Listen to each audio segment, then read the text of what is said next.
Hi friends, എല്ലാവർക്കും എൻ്റെ പുതിയ വീഡിയോയിലേക്ക് സ്വാഗതം. ഞാനിപ്പോൾ ഇന്ന് വന്നിട്ടുള്ളത് എന്താണെന്ന് വെച്ച് കഴിഞ്ഞാൽ, ഞാൻ 2 ദിവസം മുന്നേ ഒരു വീഡിയോ ഇട്ടിരുന്നു. സാജിദ സാജിയുടെ കാര്യം പറഞ്ഞൊരു വീഡിയോ ഇട്ടിരുന്നു. അപ്പോൾ ഞാൻ ഇതുവരെ അങ്ങനെ ഒരു വീഡിയോയോ കാര്യങ്ങളോ ഒന്നും ചെയ്തിട്ടില്ല.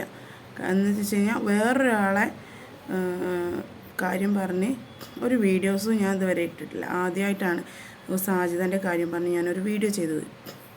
അപ്പം വീഡിയോ ചെയ്ത് പറഞ്ഞു കഴിഞ്ഞാൽ പിന്നെ അത് ചെയ്ത് കഴിഞ്ഞപ്പോൾ എനിക്ക് തോന്നി ചെയ്യാൻ കാണുമെന്ന് വെച്ച് കഴിഞ്ഞാൽ, എനിക്ക് പറയുന്നുണ്ടായിരുന്നു ഈ കല്യാണം കഴിഞ്ഞ സ്ത്രീകളെയും കല്യാണം കഴിയാത്ത ആൺകുട്ടികളെയും വെച്ചിട്ട് അപവാദം പറഞ്ഞ് ഇടുമ്പോൾ ഞാനും ഒരു സ്ത്രീയാണ്, എൻ്റെ കല്യാണം കഴിഞ്ഞതാണ്. ഇതെന്താ, നമ്മൾ കല്യാണം കഴിഞ്ഞവരൊക്കെ ഒരു ചെറിയ ചെക്കനെ തേടി പോകുന്ന ഒരു കാലഘട്ടമാണ് ഇപ്പോൾ എന്ന് പറഞ്ഞു കഴിഞ്ഞാൽ. അങ്ങനെ ഉണ്ടാവുമായിരിക്കും. അത് നിങ്ങളെപ്പോലെയുള്ള ആൾക്കാർ, അതായത് സാജിനെ പോലെയുള്ള ആൾക്കാർ അങ്ങനെ ഉണ്ടാവും. ഞങ്ങളൊന്നും അങ്ങനെ ചിന്തിച്ചിട്ടില്ല. നമുക്കൊന്നും അങ്ങനെ ചിന്തിക്കാൻ കഴിയില്ല. കാരണം വെച്ച് കഴിഞ്ഞാൽ കല്യാണം കഴിയാത്ത ആൺപിള്ളേർ എന്നെയൊക്കെ സംബന്ധിച്ചിടത്തോളം എൻ്റെ സഹോദരങ്ങളെ പോലെയാണ് ഞാൻ കാണുന്നത്. കല്യാണം കഴിഞ്ഞവരാണെങ്കിലും നമ്മളെ വേറെ കല്യാണം കഴിഞ്ഞ പുരുഷന്മാരാണ് ആരാണെങ്കിലും നമ്മളെ സഹോദരൻ്റെ രീതിയിലാണ്, നമ്മളെ ഭർത്താവല്ലാത്ത ആരാണെങ്കിലും നമ്മളെ സഹോദരൻ്റെ രീതിയിലാണ് കാണുന്നത്. അല്ലാത്ത പക്ഷം ചിന്തിക്കാൻ നിങ്ങൾക്ക് മാത്രമേ കഴിയുള്ളൂ. കാരണം വെച്ച് കഴിഞ്ഞാൽ നിങ്ങളെ ഒരു ഇൻ്റർവ്യൂവിൽ പറഞ്ഞത് നിങ്ങൾക്ക് ഭർത്താവ് ഉള്ളപ്പോഴേ അവനുമായിട്ട് റിലേഷൻ ഉണ്ടായിരുന്നു എന്നാണ് പറഞ്ഞത്. അതൊക്കെ പോട്ടെ, ഞാൻ അതൊന്നുമല്ല ഇപ്പോൾ പറഞ്ഞു. പിന്നെ സാജിദ കമൻസിൽ ഇങ്ങനെ പറഞ്ഞു, സാജി കല്യാണം കഴിച്ചോട്ടെ, നിങ്ങൾക്ക് എന്താന്ന്. ഞാൻ സാജിനോട് ഒരിക്കലും കല്യാണം കഴിക്കേണ്ടെന്ന് പറഞ്ഞിട്ടില്ല. കഴിച്ചോട്ടെ, എനിക്കൊരു കുഴപ്പമില്ല. അവൾ എന്താ പറയുക, പ്രായം കൂടുതലുള്ള ആൾക്കാരെയോ പ്രായം കുറഞ്ഞ കുട്ടീനെയോ തൊട്ടിലാട്ടുന്ന കുട്ടീനെയോ ആരെങ്കിലും കെട്ടിക്കോട്ടെ, അതെനിക്ക് എന്നെ സംബന്ധിക്കുന്ന കാര്യമല്ല. പിന്നെ വേറൊരു കമൻറ്റ്, അവളെ കുട്ടികളോട് പറഞ്ഞാലും പറഞ്ഞില്ലെങ്കിലും നിങ്ങൾക്ക് എന്താ, അവൾ കുട്ടികളോട് പറഞ്ഞിട്ടല്ലേ, ഇൻ്റർവ്യൂവിൽ പറഞ്ഞിട്ടാണ് ചെയ്തത് എന്നൊക്കെ. അതൊക്കെ ആ ഇൻ്റർവ്യൂ കണ്ടാൽ മനസ്സിലാവും. അവളെ ഒരു പരങ്ങൽ കണ്ടാൽ മനസ്സിലാവും അവൾ കുട്ടികളോട് പോലും ചോദിച്ചിട്ടില്ല എന്നുള്ളത്. പിന്നെയെന്ന് വെച്ച് കഴിഞ്ഞാൽ അവൾ കുട്ടികളെ നാണം കെടുന്നതിൽ എനിക്കൊന്നുമില്ല. എൻ്റെ മക്കളെ എനിക്കും ഉണ്ടല്ലോ മക്കൾ എന്നുള്ള രീതിയിൽ മാത്രമേ ഞാൻ കണ്ടിട്ടുള്ളൂ. അതൊന്നല്ല ഇപ്പം ഞാൻ പറയാൻ നിന്നത്. സാജി എന്ന് പറഞ്ഞു കഴിഞ്ഞാൽ നുണകളെ കൊണ്ട് പടച്ചൊരു വ്യക്തിയാണെന്ന് ഇപ്പം എനിക്ക് മനസ്സിലായത്. കാരണം വെച്ച് കഴിഞ്ഞാൽ അവൾ പറയുന്ന ഓരോ വീഡിയോസിലും അവൾ ഒരു വീഡിയോയിൽ പറയും ഞാൻ അവരുമായിട്ടൊന്നും ബന്ധമില്ല, പിന്നെ വേറൊരു വീഡിയോയിൽ പറയും ഞാൻ അവരുമായിട്ട് ബന്ധം ഉണ്ടായിരുന്നു എന്ന്, പിന്നെ പറയും ആരും എന്നെ സഹായിച്ചിട്ടില്ല, പിന്നെ ഒരു വീഡിയോയിൽ പറയും സഹായിച്ചിരുന്നു, പിന്നെ വേറൊരു വീഡിയോ പറയും എനിക്ക് യൂട്യൂബിൽ നിന്ന് വരുമാനമുണ്ട്, പിന്നെ അപ്പം തന്നെ മാറ്റി പറയും എനിക്ക് യൂട്യൂബിൽ നിന്ന് വരുമാനമൊന്നും കിട്ടുന്നില്ല. അങ്ങനെ തുടങ്ങിയിട്ട് ഒരുപാട് നുണകൾ പറഞ്ഞ് നുണൻ്റെ മുകളിൽ കിടന്നുറങ്ങുന്ന ഒരു വ്യക്തിയാണെന്ന് തോന്നുന്നു എനിക്ക്. ഇനിയിപ്പോൾ എനിക്ക് കമൻറ്റ് വരും, അവൾ നുണ പറഞ്ഞാലും പറഞ്ഞില്ലെങ്കിലും നിങ്ങൾക്ക് എന്താന്നുള്ള കമൻറ്റ് എനിക്ക് വരും. അങ്ങനെ തുടങ്ങിയിട്ട് കുറേ കാര്യങ്ങൾ. ഇപ്പം ഞാൻ വന്നത് എന്താണെന്ന് വെച്ചാൽ, ഇന്നലെ സാജി ഒരു വീഡിയോ ഇട്ടു. ഇതിന് മുന്നൊരു വീഡിയോ ഇട്ടു. റംല എന്ന് പറയുന്ന അവളെ മുൻ ഭർത്താവിൻ്റെ പെങ്ങള് അവളെ കല്യാണത്തിന് കൂടിയിട്ടില്ല, നിക്കാഹിന് കൂടിയിട്ടില്ല, അതേപോലെ നിശ്ചയത്തിന് വന്നിട്ടില്ല എന്നൊക്കെ തുടങ്ങിയിട്ട് അവരെ കുറ്റം പറഞ്ഞ് കുറേ വീഡിയോസ് ഇറക്കി വിട്ടു. എന്നിട്ട് ഇന്നലെ ഇട്ടിട്ടുണ്ട് അവൾ ഫോട്ടോസും വീഡിയോസും.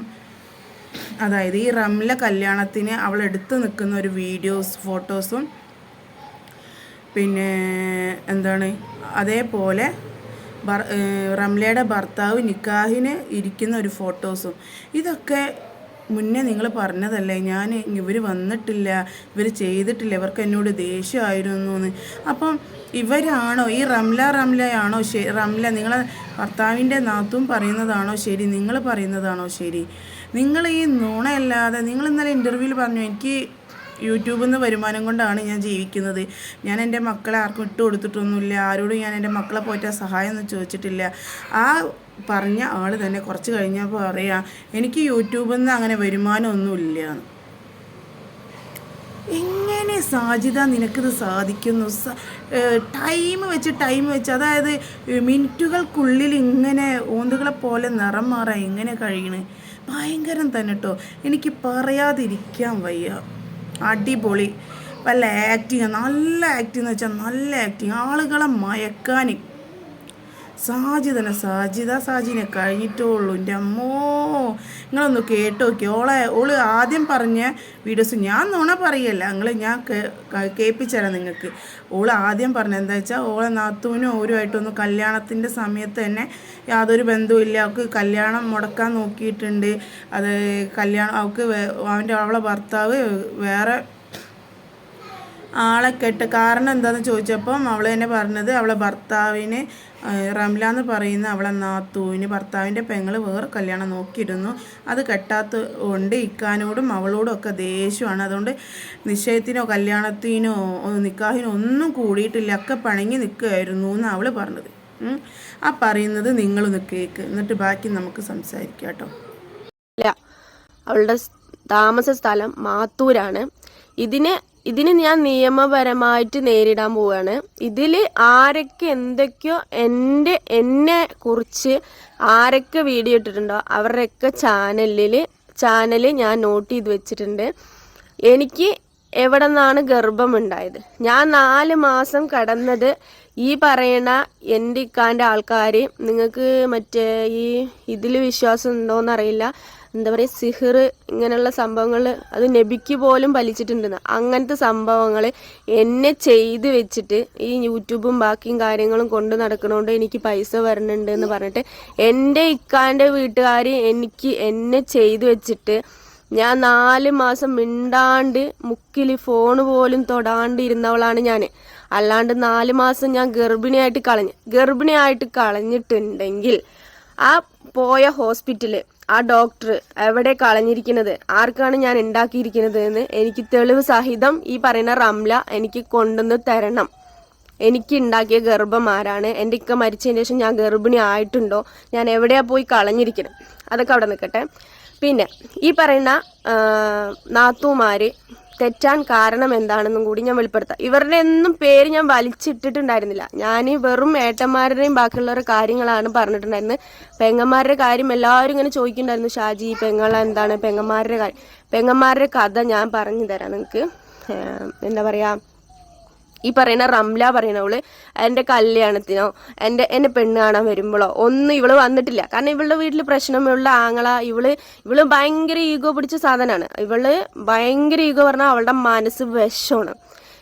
എന്നെ പെണ്ണ് കാണാൻ വരുമ്പോൾ എന്നെ പെണ്ണ് കാണാൻ വന്നിട്ടില്ല. കാരണം എന്താണ്, ഇവൾ ആരെന്നോ നോക്കി വെച്ചിട്ട് ആങ്ങള അവളെ പോയി കെട്ടിയില്ല എന്ന് പറഞ്ഞിട്ടുള്ള ദേഷ്യത്തിൽ ഇവൾ എന്നെ പെണ്ണ് കാണാൻ വന്നിട്ടില്ല, എൻ്റെ എൻഗേജ്മെൻറ്റിന് ഇവള് വന്നിട്ടില്ല. എന്താണ്, അതുപോലെ തന്നെ കല്യാണത്തിനൊക്കെ ഇവള് തെറ്റി നിൽക്കുകയായിരുന്നു. എൻ്റെ ഇക്കാൻ്റെ അടുത്ത് തെറ്റി നിൽക്കുന്ന സമയമായിരുന്നു. എൻ്റെ കല്യാണം മുടക്കാൻ വേണ്ടി കുറേ നോക്കിയിട്ടുണ്ട്. അന്ന് തന്നെ എനിക്ക് കുറേ കാമുകന്മാരനെ ഉണ്ടാക്കി വെച്ചിട്ടുണ്ടായിരുന്നു. കാരണം എൻ്റെ ഇക്ക എന്നെ ഉറപ്പിച്ച് കല്യാണം. കേട്ടില്ലേ, ഇതാണ് സംഭവം. ഇങ്ങനെ പറഞ്ഞൊരു വ്യക്തി ഇന്നലെ ഇട്ടിരിക്കുന്നത് കണ്ടോ, റംലയുടെ ഭർത്താവ്, ഇതാണ് റംലയുടെ ഭർത്താവ് എന്ന്. ആ ഫോട്ടോസും കൂടി ഒന്ന് നിങ്ങൾ കാണി, അത് കണ്ടിട്ട് നമുക്ക് ബാക്കി വന്നിട്ട് സംസാരിക്കാം.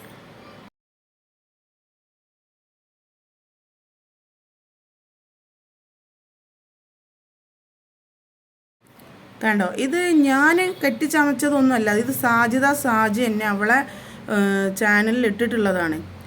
അവളുടെ ചാനലിൻ്റെ ലിങ്ക് അടക്കം ഞാനിതാ നിങ്ങൾക്ക് കാണിച്ചു തരാം. സ്ക്രീൻഷോട്ട് എടുത്ത് നിങ്ങൾക്ക് ഞാൻ വെച്ചിട്ടുണ്ട്, അതും കൂടെ കാണും നിങ്ങൾ.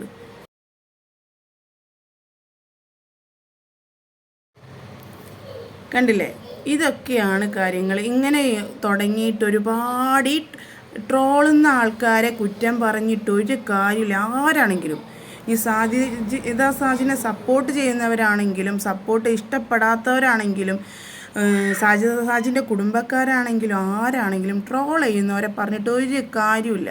കാരണം എന്താണെന്നറിയോ, സാജി തന്നെയാണ് ഇതിനെല്ലാ അവസരങ്ങളും ഉണ്ടാക്കി കൊടുക്കുന്ന ആൾ. അവനാൻ ഇങ്ങനെ ഓന്തിന് നിറം മാറുന്ന പോലെ മാറിക്കൊണ്ടിരിക്കുകയല്ലേ. നിറം മാറുന്ന ഓന്തുകളുണ്ടല്ലോ, അതേ കണക്കിന് മാറിക്കൊണ്ടിരിക്കുകയാണ്. ഒന്നൊരു സമയത്ത് പറയും, പിന്നെ അത് മാറ്റി വേറെ സമയത്ത് പറയും, പിന്നെ വേറെ പറയും. ഇങ്ങനെ നുണയുടെ മുകളിൽ ഇങ്ങനെ റീച്ച് ഉണ്ടാക്കുക. സാജിക്ക് മാത്രമേ കഴിയുള്ളൂ, വേറെ ആർക്കും കഴിയില്ല. എന്തൊരു റീച്ച് ഉണ്ടാക്കലാണ് ഇവർ. ഭർത്താവ് എന്ന് പറഞ്ഞ് കുറേ ഫോട്ടോ ഇടും, പിന്നെ ഡിലീറ്റ് ചെയ്യും, പിന്നെ നിക്കാഹ് കഴിഞ്ഞത് വേറെ സ്ഥലത്താണെന്നറിയും, എന്നിട്ട് ഇവിടുന്നാണെന്നറിയും, പിന്നെ അത് പറയും ഇവിടുന്ന് വയനാട്ടിൽ നിന്നാണ് കഴിഞ്ഞതെന്ന് പറഞ്ഞ് വേറെ ആൾ വരും. നിങ്ങളെന്തായാലും സത്യസന്ധമായിട്ട് പറഞ്ഞോ, പറയുന്നതിന് കുഴപ്പമില്ല, സത്യസന്ധമായിട്ട് പറഞ്ഞൂടെ. ഇപ്പം പൂർണ്ണമായിട്ട് എനിക്ക് തോന്നുന്നത് നിങ്ങളെ ഭർത്താവ് നിങ്ങളെ ഈ അവിഹിതം ബന്ധം കണ്ടുപിടിച്ചിട്ടായിരിക്കും മരിക്കുന്നത്. അല്ലാന്ന് ആർക്കും പറയാൻ പറ്റൂല. കാരണം വെച്ച് കഴിഞ്ഞാൽ ഈ കണക്കിനാണെങ്കിൽ ഇവൾക്ക് ഐ ലവ് യു എന്നൊക്കെ ഇവന് ഇപ്പം കെട്ടിയ ഭർത്താവ് ഐ ലവ് യു എന്നൊക്കെ പറഞ്ഞ് മെസ്സേജ് അയക്കാറുണ്ട് എന്നുള്ളതൊക്കെ ഇവൾ തന്നെ വായെന്ന് വന്നതാണ് എന്ന് കരുതി ഞാനത് റീപ്ലൈ കൊടുക്കണം എന്നില്ല എന്നുള്ളതൊക്കെ അവൾ പറഞ്ഞതാണ്. അപ്പോൾ റീപ്ലൈ കൊടുത്തിട്ടുണ്ടോ? ഇതേ കണക്കിന് അവളോട് ചോദിച്ചതാണല്ലോ ഒരു ഇൻ്റർവ്യൂവിൽ, എന്താണ് നിങ്ങളെ ഭർത്താവ് ഇതിനെ ചൊല്ലി വഴക്കിട്ടിട്ടുണ്ടോ, മക്കൾ പറഞ്ഞു കൊടുത്തിട്ട് വഴക്കിട്ടിട്ടുണ്ടോ എന്നൊക്കെ. ആ വഴക്കിടാറുണ്ട്, ഇതിനെ ചൊല്ലി മെസ്സേജ് അയക്കുന്നതിനൊക്കെ ചൊല്ലി വഴക്കിടാറുണ്ട്. എടോ, ഞാനൊരു യൂട്യൂബറാണ്, എനിക്കും ഫേസ്ബുക്കിലും ഇൻസ്റ്റയിലും യൂട്യൂബ് പോട്ടെ, യൂട്യൂബിൽ അങ്ങനെ മെസ്സേജ് അയക്കാൻ പറ്റും, അല്ലാതെ തന്നെ ഇഷ്ടംപോലെ ആൾക്കാർ മെസ്സേജ് അയക്കലുണ്ട്. ഐ ലവ് യു എന്തൊക്കെ പറഞ്ഞാൽ മെസ്സേജ് അയക്കാൻ വൃത്തിയോടൊക്കെ പറഞ്ഞ് മെസ്സേജ് അയക്കാറുണ്ട്. എന്നിട്ട് എൻ്റെ ഹൈക്കത് വരെ എന്നോട് അത് ചോദിച്ച് തല്ലുണ്ടാക്കിയിട്ടില്ല. കാരണം എന്താണ്, മെസ്സേജ് അയക്കുന്നവരങ്ങനെ മെസ്സേജ് അയച്ചുകൊണ്ടിരിക്കും, ഞാൻ റീപ്ലൈ കൊടുക്കാറില്ല. മെസ്സേജ് അയക്കുന്നവർക്ക് എന്താ മെസ്സേജ് അയച്ചുകൊണ്ടിരിക്കുക, വേറൊരു പണിയും ഇല്ലയെന്ന് വിചാരിച്ചാൽ പോരെ. എനിക്കിപ്പോൾ യൂട്യൂബ് എൻ്റെ ജോലി, അതുകൊണ്ട് ഞാൻ യൂട്യൂബിലിരിക്കണേ. അതേപോലെ ജോലി ഇല്ലാത്ത ആൾക്കാർ ഇതേമാതിരി ഫേസ്ബുക്കിലും ഇൻസ്റ്റയിലും യൂട്യൂബിലൊക്കെ കയറി ഇരിക്കും. ഇതേ കണക്കിന് കമൻറ്റ് ഇഷ്ടം പോലെ ഇങ്ങനെ ഇട്ടുകൊണ്ടിരിക്കും. അപ്പോൾ അതേപോലെ എനിക്ക് ഒരുപാട് മെസ്സേജ് വരാറുണ്ട്. ഞാൻ എന്നിട്ട് അതിനൊന്നും റീപ്ലൈ കൊടുക്കാറില്ല. അതുകൊണ്ട് എൻ്റെ ഇതുവരെ അതും ചൊല്ലി ഒരു വാക്ക് തർക്കം ഞങ്ങൾ ഇതുവരെ ഉണ്ടായിട്ടില്ല. ഇതുവരെ വാക്ക് തർക്കം ഉണ്ടായിട്ടില്ല. എന്തുകൊണ്ടാ ഞാൻ അതിന് റീപ്ലൈ കൊടുക്കുന്നില്ല? അത് ഇഷ്ടം പോലെ മെസ്സേജൊക്കെ കാണാറുണ്ടല്ലോ, ഇഷ്ടം പോലെ മെസ്സേജ് വരാറുണ്ട്. ചിലർ കോള് ചെയ്യാറുണ്ട്. കോള് ചെയ്താൽ ഞാൻ അറ്റൻഡ് ചെയ്യില്ല. ഞാൻ പറയും നിങ്ങൾ അറ്റൻഡ് ചെയ്തോളി, എന്നിട്ട് നിങ്ങൾ സംസാരിച്ചോളി അറിയും. അങ്ങനെ അറ്റൻഡ് ചെയ്യും, അറിയും. എന്നാൽ പിന്നെ വേണ്ട, ഈ നമ്പർ അങ്ങ് ബ്ലോക്ക് ചെയ്തേക്ക്, ഈ ആളെ അങ്ങോട്ട് ബ്ലോക്ക് ആക്കിക്കളാം, അല്ലെങ്കിൽ അൺഫ്രണ്ട് ചെയ്താളാ, എന്നാൽ പിന്നെ വിളിക്കൂലല്ലോ അറിയും. അങ്ങനെ അൺഫ്രണ്ട് ചെയ്യല. അല്ലാതെ ഞാനൊരു കോൾ അറ്റൻഡ് ചെയ്യാനും പോകാറില്ല, ഞാൻ അതിന് റീപ്ലൈ കൊടുക്കാനും പോകില്ല. അതാണ് നമുക്ക് നല്ലത്. നമ്മൾ ചിന്തിക്കേണ്ട എന്താ, നമ്മളെ ലൈഫ് നമ്മളാണ് തീരുമാനിക്കുന്നത്. എന്ത് സന്തോഷകരമാക്കി മുന്നോട്ട് കൊണ്ടുപോകുന്നതോ അത് കൊളാക്കി രണ്ടൊരു തലക്കാക്കുന്നതൊക്കെ നമ്മൾ തന്നെയാണ് തീരുമാനിക്കുന്നത്. എനിക്ക് എൻ്റെ ലൈഫ് വലുതാണ്. കാരണം വെച്ച് കഴിഞ്ഞാൽ എനിക്ക് എൻ്റെ എൻ്റെ കുട്ടികൾ, ഞങ്ങളെ സന്തോഷം, ഞങ്ങളെ ഹാപ്പിനെസ്, അതൊക്കെയാണ് ഇക്കാൻ്റെയും കുട്ടികളെ ഹാപ്പിനെസ്, അതൊക്കെയാണ് എനിക്ക് വലുത്. അപ്പോൾ അതിൻ്റെ ഇടയിൽ മൂന്നാമതൊരു ആൾ കയറി വന്നാൽ തീർച്ചയായിട്ടും കുടുംബജീവിതം കൊഞ്ഞാട്ട ആയത് തന്നെ. അതുകൊണ്ട് ഞാനത് മൈൻഡ് ചെയ്യല്ലേ. എനിക്ക് എൻ്റെ മനസ്സിൽ എപ്പോഴും എൻ്റെ ഇക്കയും മക്കളും മാത്രമേ ഉള്ളൂ. അതിൻ്റെ ഇടയിൽ ഏതാൾ വന്നാലും ആര് പഞ്ചാര വർത്താനം പറഞ്ഞു കഴിഞ്ഞാലും ഞാനത് മൈൻഡ് ചെയ്യാറില്ല. അതായതുകൊണ്ട് തന്നെ എനിക്ക് എൻ്റെ ലൈഫ് എനിക്ക് സന്തോഷമായിട്ട് ഞാൻ മുന്നോട്ട് കൊണ്ടുപോകുന്നുണ്ട്. അൽഹംദുലില്ലാഹ്, അള്ളാൻ്റെ ഒരു കാരുണ്യം കൊണ്ട്. പിന്നെയെന്ന് പറഞ്ഞു കഴിഞ്ഞാൽ അതൊക്കെ പോട്ടെ, എൻ്റെ കാര്യങ്ങൾ ഞാൻ നിങ്ങളോട് പറയേണ്ട കാര്യമില്ല, നിങ്ങളുമായിട്ട് കമ്പയർ ചെയ്യേണ്ട കാര്യമില്ല. കാരണം വെച്ച് കഴിഞ്ഞാൽ നമ്മളെ മാതിരി ഒന്നല്ല, നിങ്ങൾ അതുക്കും മേലെ ഭയങ്കര ഹൈ ലെവൽ ടീമാണ്. അപ്പം നമ്മൾ അതുമായിട്ട് കമ്പയർ ചെയ്യേണ്ട ആവശ്യമില്ല. പിന്നെ സാജി എന്ന് പറയുന്ന വ്യക്തി ഇത്രയും എന്തിനാണ് ഇങ്ങനെ നുണ പഠിച്ചു വിടുന്നതെന്ന് എനിക്ക് മനസ്സിലാവാത്തത്.